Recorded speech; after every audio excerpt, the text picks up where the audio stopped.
بسم اللہ الرحمن الرحیم۔ ڈاکٹر صاحب، مجھے اب غصہ بہت زیادہ آنے لگا ہے۔ اتنی شدت سے آتا ہے کہ پورا وجود متاثر ہوتا ہے۔ میں اس کیفیت سے پریشان ہوں، حل بتائیے۔ ڈاکٹر صاحب کہنے لگے، جتنی شدت سے غصہ آئے اتنی شدت سے نکال دیں، غصے کو نہ روکیں بالکل۔ میں نے حیرت سے سوال کیا، ڈاکٹر صاحب کیسے؟ کہنے لگے، سر پھاڑ دیں، تہس نہس کر دیں، گلا دبا دیں، آگ لگا دیں۔ میں نے حیرت اور ناسمجھی سے والد صاحب کی طرف دیکھا تو وہ کہنے لگے، خیالات کو۔ ڈاکٹر صاحب نے عرض کیا، نہیں نہیں، غصہ اسی پر نکالیں جو غصہ دلائے۔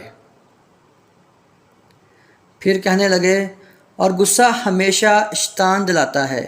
آپ کو جب بھی غصہ آئے آپ 2 نفل پڑھیں، اسے تکلیف پہنچے گی۔ پھر آئے، پھر 4 نفل پڑھیں، اسے آگ لگے گی۔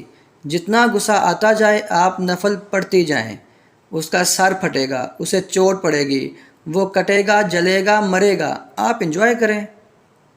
بھلا یہ کون سا انصاف ہے کہ غصہ دلائے شیطان اور آپ نکالیں بہن پر، بھائی پر، والدین پر، احباب پر۔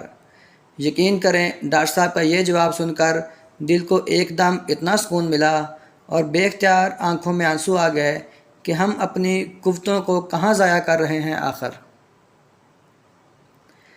پھر ڈاکٹر صاحب نے یہ بھی بتایا کہ ایک مرتبہ میرے پاس ایک مریض یہی شکایت لے کر آیا کہ غصہ بہت آتا ہے، تو ہم تو غصے سے کبھی روکتے ہی نہیں، سو انہیں بھی یہی مشورہ دیا۔